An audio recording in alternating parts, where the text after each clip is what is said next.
Olá, bom dia a todos, estudantes da terceira série do ensino médio.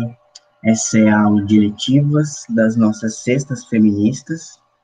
E hoje eu vou fazer o seguinte, eu vou fazer uma leitura exemplar do roteiro de estudos que vocês têm disponível na nossa sala de aula virtual, Google Classroom, e vou fazer uma orientação com vocês que estão aqui para as duas partes de experimentação que nós temos dentro da nossa aula.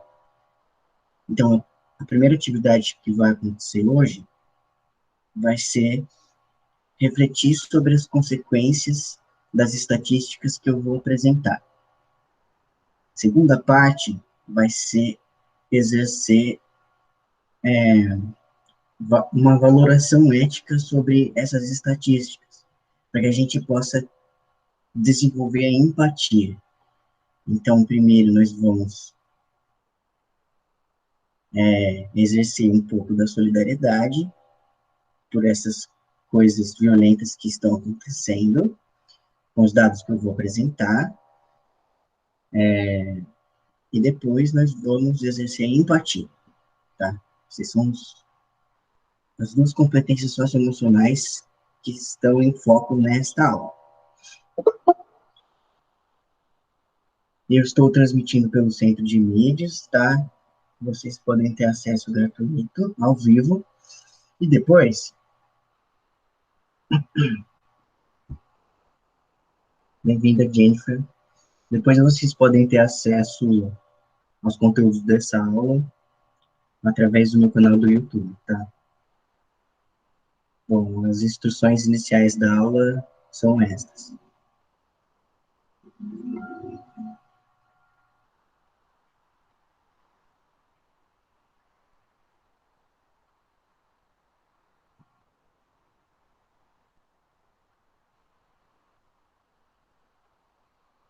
Estou compartilhando a tela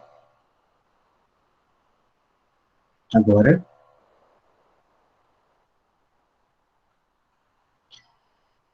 E me confirmem se vocês estão vendo a disciplina de eletivas.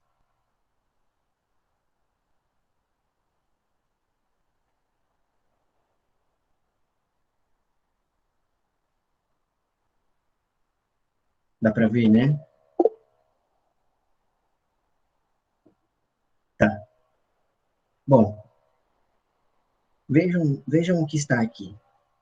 Aqui eu já dei um retorno para vocês e comecei a registrar vocês no meu diário de pesquisa como orientandos e orientandas de pesquisa, tá? Então, nós já temos 9 pessoas que estão dentro da pesquisa, confirmadas, e que já demonstram ter conhecimento do que a gente está investigando, são as filosofias feministas, tá? Então, eu já comecei a incluir vocês no meu registro científico, tá? Vocês também farão um registro científico, e é o que nós vamos chamar de diário de bordo. Então, vejam, como vocês podem construir o diário de bordo, desde o início da nossa disciplina, em fevereiro, e ao longo dos meses de março e de abril. Existe uma regra no diário de bordo de pesquisa que é a seguinte: primeiro você registra a aula, faz o registro da aula. Esse registro fica sempre na última página do arquivo principal. Vejam, aqui diz o módulo do curso que nós estamos, qual aula é e o seu assunto. No registro da aula propriamente dito, estão as habilidades curriculares e as competências que nós trabalhamos durante essas aulas e essas atividades remotas, tá? Vejam que aqui no registro também estão os critérios da aula. Nesse critério, nesta aula, é válido uma autoavaliação, uma leitura corrida do roteiro mesmo. Aqui no critério da tarefa mínima, vocês respondem os exercícios de apropriação e de assimilação no caderno de vocês. E no critério da tarefa complementar, vocês respondem ao dilema ético, tá? Então, esse é o primeiro registro do diário de bordo. O segundo registro do diário de bordo de vocês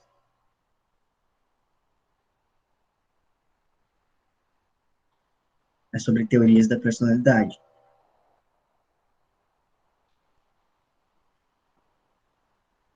Tem uma aula disponível em que eu explico cada um desses pensadores, tá? A mesma coisa para você colocar no seu caderno de investigação científica. Qual aula é, o assunto e, no registro propriamente dito, as habilidades e as competências que estão no currículo paulista, tá? Na Base Nacional Comum Curricular. Os critérios da aula aqui são diferentes, mas vejam que, a grosso modo, vocês vão fazer quase a mesma coisa em todos os roteiros, tá?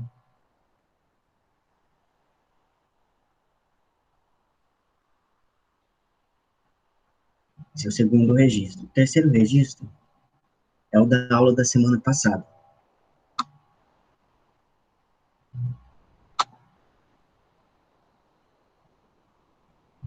Tem uma coisa importante aqui nessa aula, é que o exercício está no meio da página, não está separado, tá? É isso daqui. É uma roda de conversa em que vocês relatam algumas situações que são consideradas patriarcalistas ou que são consideradas misóginas. Vocês precisam avaliar essas coisas que vocês observam que acontecem ao redor, na vida cotidiana de vocês, tá? A tarefa é essa dessa aula.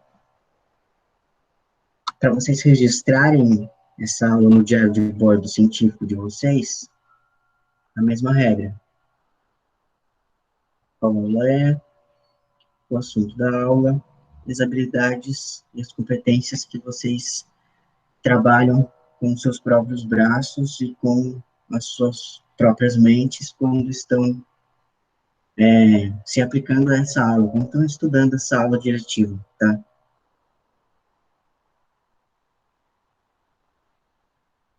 E na aula da semana passada, eu indiquei uma tarefa complementar, que era ver a linha do tempo da ONU Mulheres, tá? Que tem uma tradução disponível em língua portuguesa. E, continuando essa tarefa, eu trouxe algumas estatísticas que são relevantes para os nossos estudos feministas, tá? Porque vocês, como pesquisadores, precisam ter consciência desse fenômeno, que é o patriarcalismo e a misoginia, na população.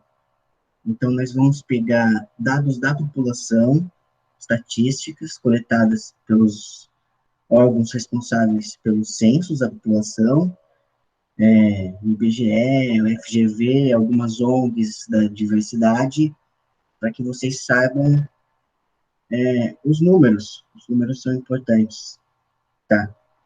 Então, essa é a ideia da aula de hoje, cujo tema é violência e liberdade.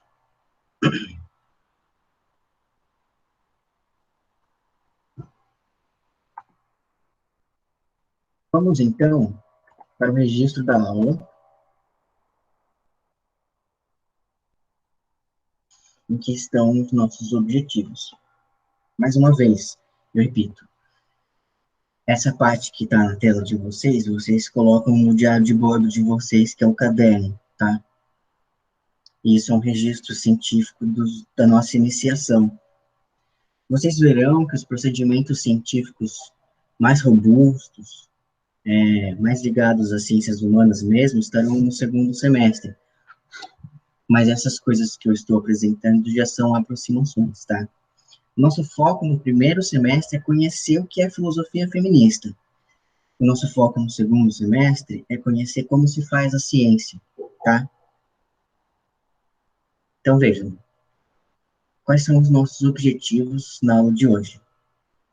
Primeiro, é analisar a condição dos seres humanos a partir da reflexão filosófica sobre diferenças e igualdades entre os homens e mulheres. O segundo objetivo é desenvolver as habilidades de leitura, escrita e planejamento investigativo para autonomia intelectual. E a competência socioemocional que nós estamos mobilizando são as nossas noções de responsabilidade e de cidadania. Para entregar, basta vocês fazerem uma leitura corrida, enviarem as suas contribuições de pesquisadores e de pesquisadoras com as experimentações e escrever uma pequena introdução ao que você entendeu sobre as filosofias feministas até o momento do curso.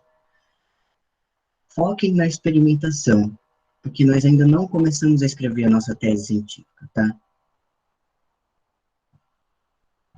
Mas esse é o nosso produto final do curso, tá? É uma tese científica. Vamos, então, para a nossa leitura exemplar e apresentação dessas estatísticas. Vejam, eu vou repetir mais uma vez. Nós somos colaboradores de pesquisa. Por mais que eu seja o orientador de vocês e já tenha uma experiência com a pesquisa científica, o meu papel é dar um exemplo para que vocês possam seguir. Não é simplesmente mostrar uma verdade absoluta do conhecimento científico. Isso é um mito, tá? Não existe isso. Então, nós estamos lado a lado. O que eu vou fazer é um exemplo, tá? Bom, como nós já dissemos antes, nós não podemos mais fingir que a existência de mulheres, de indígenas, estrangeiros, negros, transgêneros, homossexuais e dos pobres é ignorada desde séculos até hoje em dia. Essa situação de violência e exclusão possui efeitos concretos e podem ser representados através de dados estatísticos, o que nas ciências humanas e sociais aplicadas possibilitam visibilizar cientificamente as consequências do sexismo, da xenofobia, do racismo, da homofobia e da transfobia. Vamos ver, então, mais de perto o que esses dados podem dizer sobre sistemas de opressões que ameaçam nossa liberdade pessoal e social. Então, estamos lidando com 5 problemas que existem na sociedade: o sexismo, a xenofobia, o racismo, a homofobia e a transfobia. Vamos ao primeiro, que é referente ao racismo, ou às nossas etnias. Vejam, a diferença entre a taxa de analfabetismo entre brancos e pretos e pardos. Os brancos, em 2006, apresentavam 4,2% da sua população de analfabetos, e os pretos e pardos mais do que o dobro. Vejam a diferença entre o rendimento médio de todos os trabalhos entre brancos, pardos e pretos. Eu fiz assim para ele. O senhor foi? Tomou? Tomei. O pior, o senhor tivesse sido perder a viagem, né? Falando que me ia dar vacina no senhor, aí sim, eu podia falar um monte, mas como o senhor tomou, pronto, tá imunizado, pronto. Ana Beatriz, com licença, você poderia desligar o áudio do seu aparelho, por favor?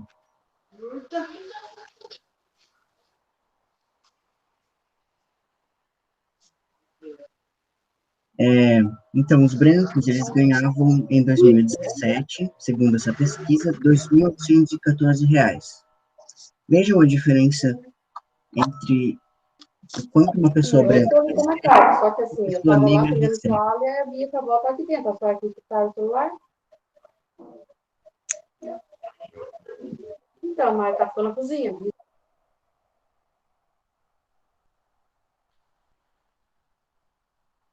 Agora, a estatística é a seguinte: as crianças pequenas que trabalhavam.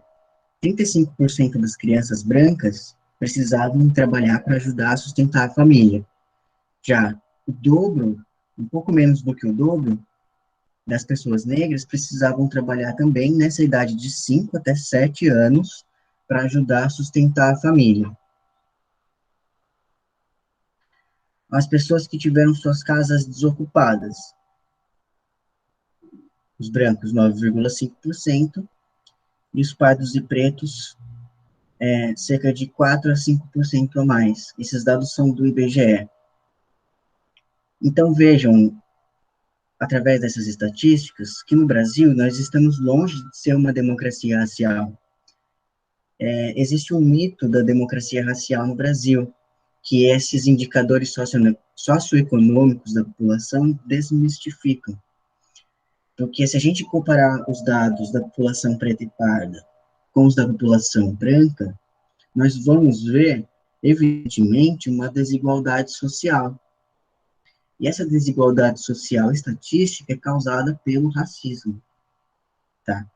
O racismo faz, de uma forma estrutural e histórica, com que as condições materiais disponíveis para as diferentes populações não sejam as mesmas em termos de acesso à educação, pelas taxas de analfabetismo.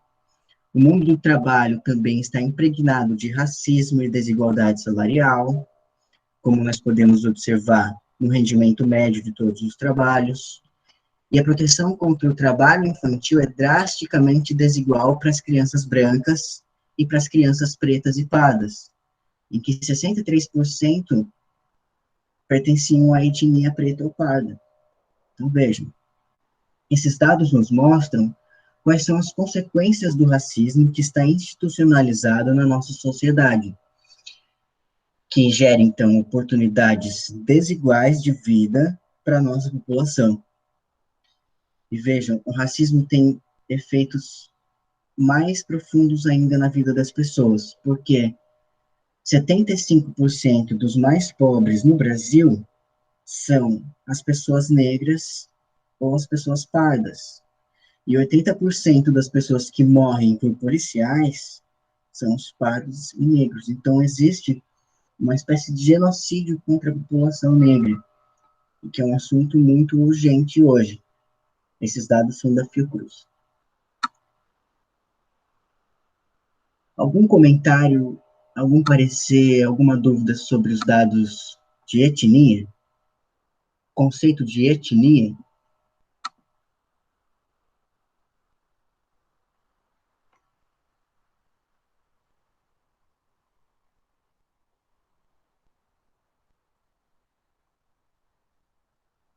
Vejam, etnia não é raça. A etnia é a língua que a gente fala, como a gente se identifica, os laços de, de vínculo afetivo que nós temos com as outras pessoas. A raça, ela é um termo um pouco preconceituoso, tá? É melhor vocês usarem a palavra etnia do que a palavra raça. Porque a palavra raça dá uma,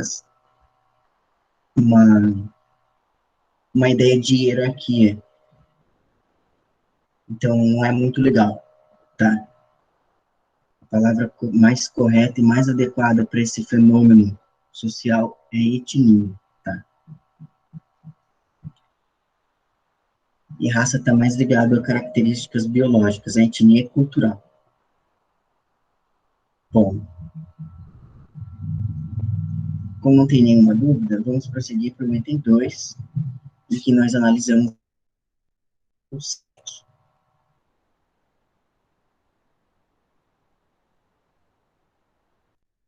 expressão específica, que é chamada misoginia. A misoginia, definição de misoginia, é uma conduta de humilhação que procura discriminar ou rebaixar moralmente a mulher. Então, na vida cotidiana de muitas mulheres, existem, por exemplo, relacionamentos abusivos, em que algumas discussões terminam com ameaças do tipo: um dia eu vou te matar. Eu conheço muitas mulheres que têm relacionamentos abusivos no meu círculo de, de, de amizades e de pessoas conhecidas, tá? Isso é muito comum. Muitas mulheres não têm consciência de que esses relacionamentos são abusivos. E o feminismo, ele procura abrir os olhos para esses tipos de relacionamentos, tá? Então, a consequência dessas relações interpessoais que são tóxicas, que não são saudáveis, elas podem culminar em diferentes formas de violência, e muitas vezes terminando com a morte, o que nós chamamos de feminicídio. O feminicídio é muito importante na nossa pesquisa. Eu vou mostrar para vocês um vídeo de 2 minutos e meio, em que esse site da Catraca Livre apresenta dados estatísticos do feminicídio, tá? Então, na etnia eu li, aqui eu vou colocar o vídeo. O que é feminicídio? É o assassinato de mulheres em contextos marcados pela desigualdade de gênero. O que diz a lei brasileira? No Brasil, é considerado crime hediondo desde 2015. Segundo o Código Penal, pode envolver violência doméstica e familiar ou menosprezo ou discriminação à condição de mulher. A pena para o homicídio qualificado é de reclusão de 12 a 30 anos. O Brasil registrou 8 casos de feminicídio por dia entre março de 2016 e março de 2017, segundo os Ministérios Públicos Estaduais. Foram 2.925 mulheres assassinadas neste ano, 8,8% a mais em relação ao ano anterior. Mas este número pode ser ainda mais grave. De acordo com o mapa da violência contra a mulher, lançado em 2015, são 13 vítimas de feminicídio por dia no país. Isso representa 4,8 assassinatos a cada 100 mil mulheres. A taxa é a quinta maior do mundo. O estado com a maior taxa é Roraima, 11,4 mortes a cada 100 mil habitantes.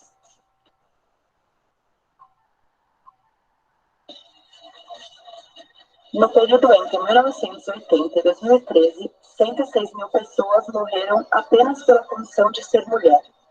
Além disso, dados afirmam que a economia do Brasil perde 1 bilhão por ano devido às agressões sofridas pelas trabalhadoras dentro de suas casas. No caso das mulheres negras, o número de homicídios aumentou 54% em 10 anos, de 2003 a 2013. No mesmo período, o de mulheres brancas diminuiu 9,8%. Mais de 50% dos casos de feminicídio foram cometidos por familiares, sendo que em 33% o crime foi praticado pelo parceiro ou ex-parceiro.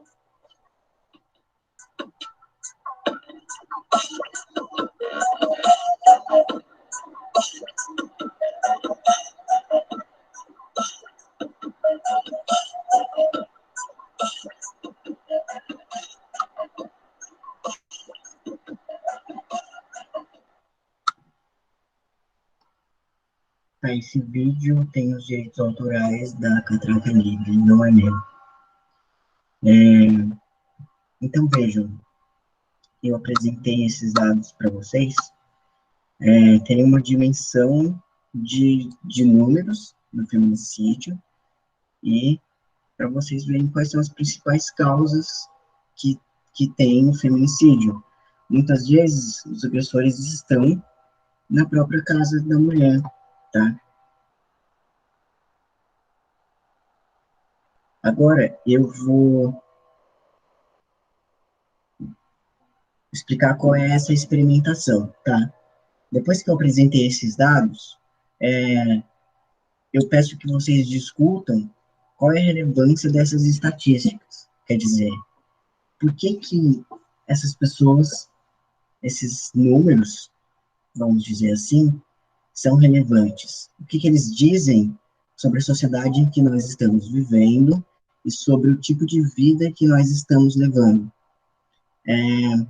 Procurem se colocar debaixo da pele de uma mulher ou de uma mulher que sofre agressão e que muitas vezes tem poucas chances de sair dessa situação e se coloquem debaixo da pele de uma pessoa preta ou parda que precisa lidar com esses obstáculos que estão diante da vida dela, tá? Por que essas pessoas importam? Por que a gente não pode deixar com que essas coisas aconteçam, como cientistas? Porque a nossa pesquisa é relevante. Vejam, essa parte aqui vai se transformar numa justificativa de pesquisa, tá?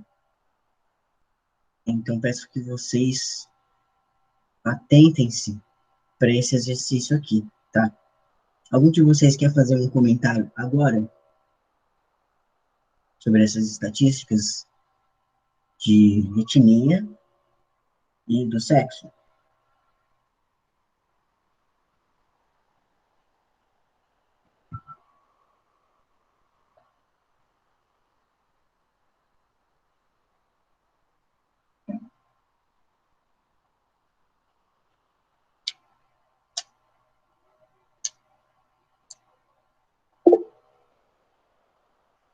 A Júlia, as mulheres sentem muito medo de relatar o que passam e o que passam. Sim, legal.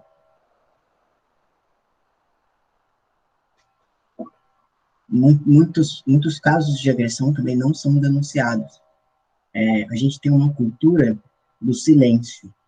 A gente prefere não falar as coisas porque elas, às vezes, são pesadas demais. Isso é uma impressão que eu tenho.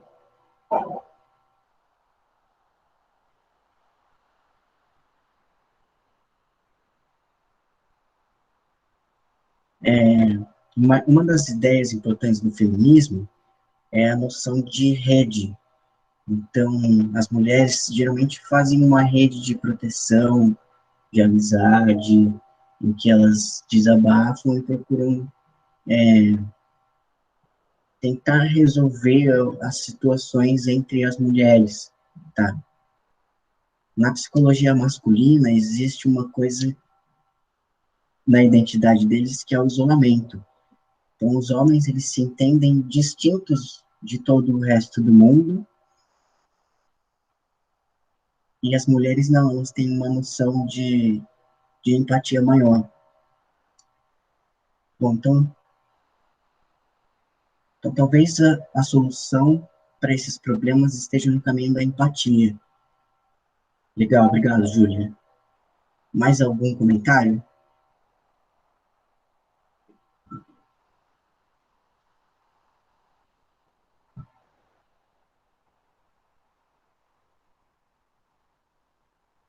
Tá, vamos prosseguir para a segunda parte da aula.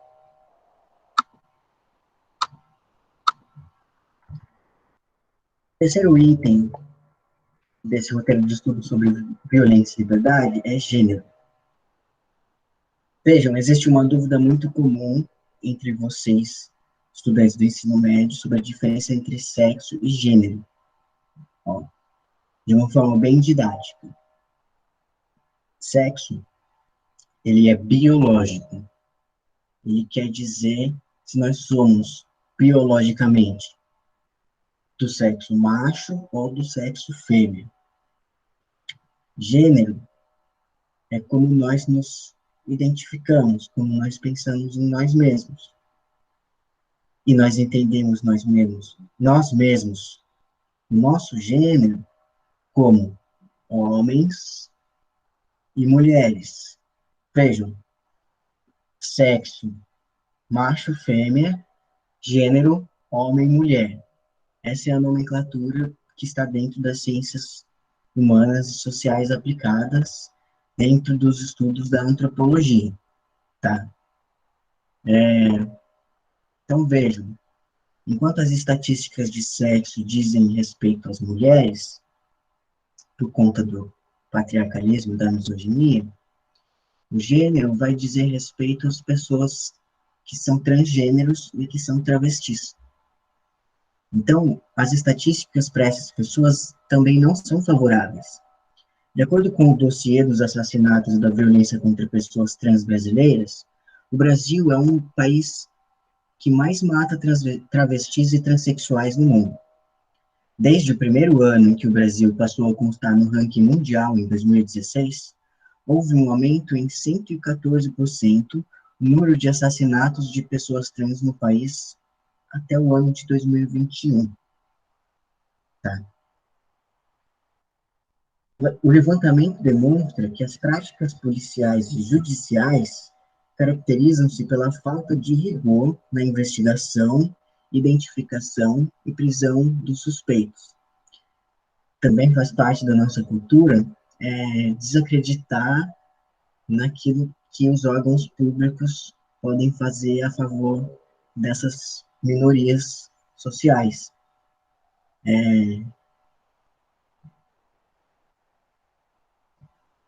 Muitas mulheres sentem medo de fazer denúncia porque já pensam que vão ser maltratadas por policiais, que não vão ser levadas a sério.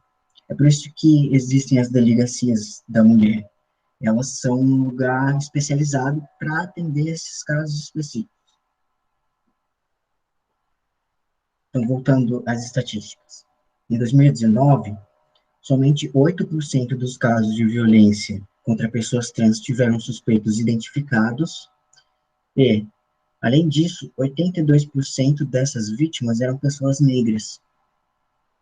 Então, as pessoas trans do gênero feminino representam 97% dos casos e 64% dos assassinatos que aconteceram nas ruas.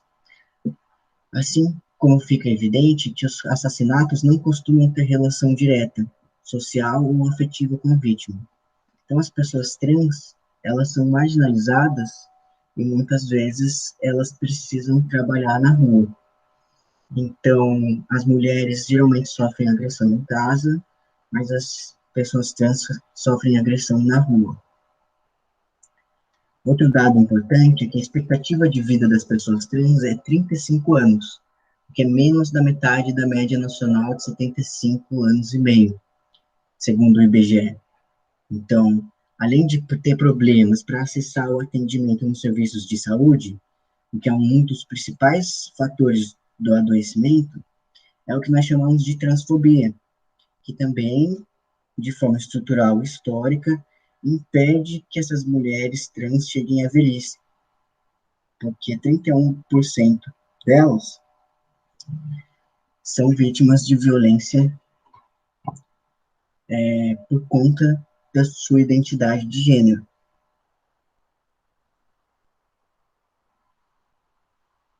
Alguma dúvida sobre gênero? Algum comentário?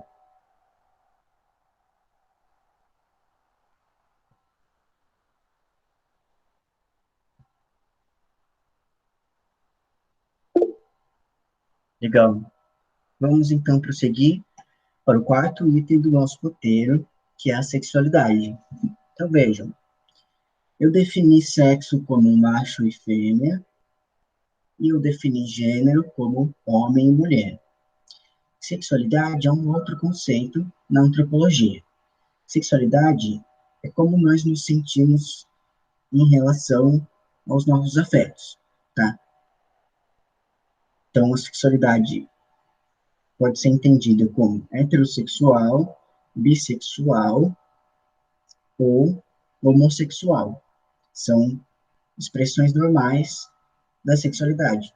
E também tem outras formas de sexualidade que têm outras nomenclaturas, que é essa sigla muito importante, LGBTQIA+. Então, a expressão humana tem uma diversidade muito rica, tá? Mas vamos aqui usar até as estatísticas. Então, nós vimos diferentes tipos de violência até agora. Para os nossos estudos científicos, nós vamos definir o conceito de violência, e isso é importante também para vocês, pesquisadores, lembrar sempre desse conceito, que é violência, o exercício da força física e da coação psíquica para obrigar alguém a fazer alguma coisa contrária aos seus interesses e os seus desejos, contrário ao seu corpo e à sua consciência, e que fazem parte da sexualidade humana. Então, acompanhe no gráfico a seguir todas as diferentes formas de violência que podem atingir alguns segmentos da população.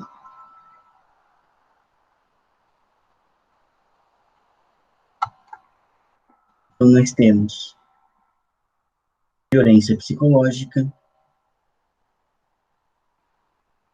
discriminação, violência física, abuso financeiro e econômico, violência sexual e outras violações e outros assuntos relacionados aos direitos humanos. Então, atentem-se para os critérios dessa estatística, porque ele vai ser importante no seguinte momento da nossa pesquisa, quando nós estivermos entrevistando a população para coletar dados lá no segundo semestre, tá? Essas categorias podem ser úteis para que a gente possa identificar qual é a forma mais predominante de violência que está na nossa comunidade, sabendo o tipo de violência que acontece com a gente mesmo, com as nossas pessoas, a gente vai poder agir sobre isso, tá? Então, ter consciência da realidade para depois planejar intervenções nela.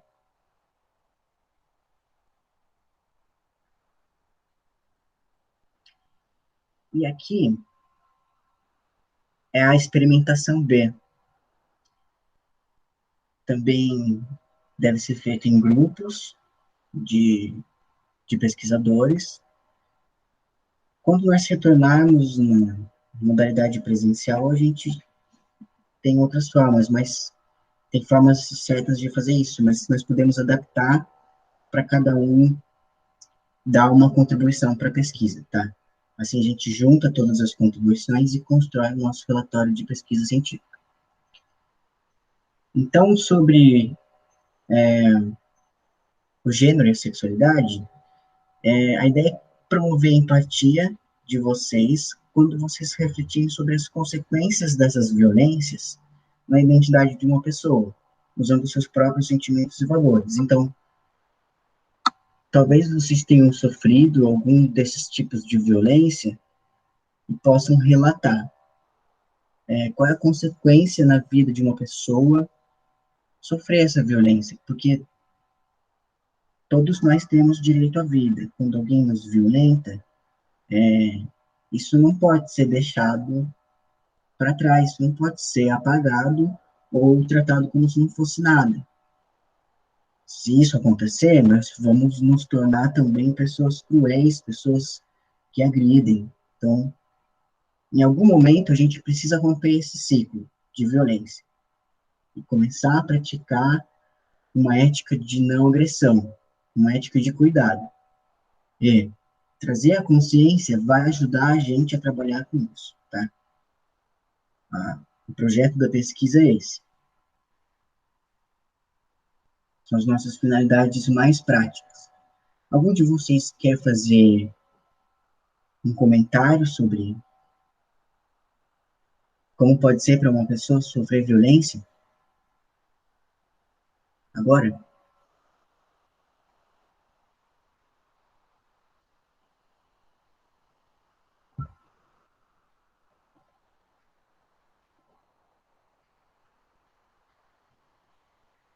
A Júlia, é traumatizante. A pessoa demora muito para se recuperar de qualquer violência.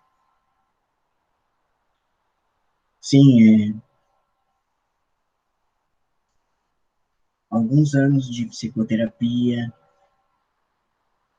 muita paciência e, sobretudo, força, né, para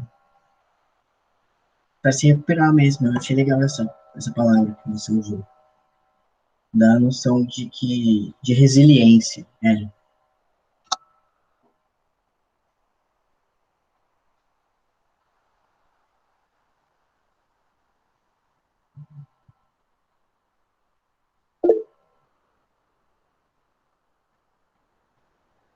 O apoio das pessoas é fundamental. É, bom, eu sempre me vejo dentro de uma rede de pessoas que a gente se apoia mutuamente. Quer dizer, existe uma reciprocidade, sabe?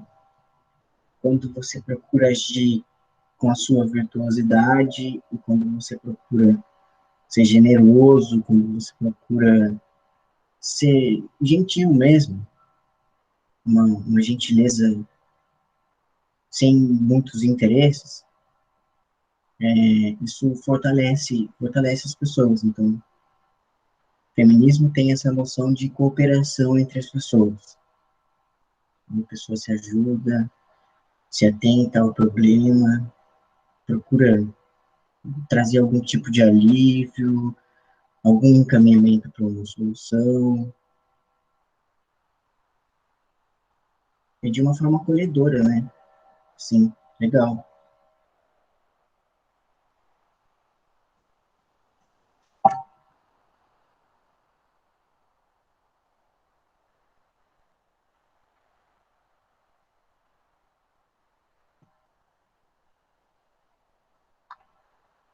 Mais algum de vocês pode fazer um comentário, um parecer?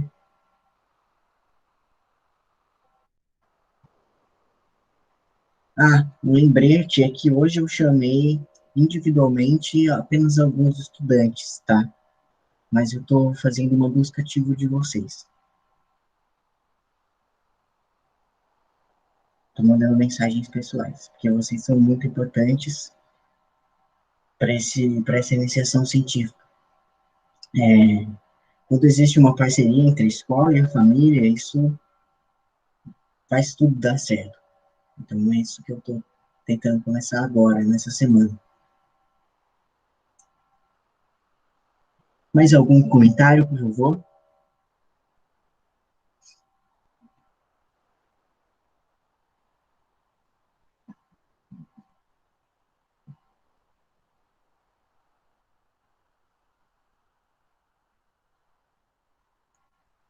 Bom, então eu agradeço a vocês. É uma honra e um prazer ter vocês aqui nesta aula diretiva. Nós nos vemos na semana que vem. Um abraço a todos vocês, tá? E mal feito feito.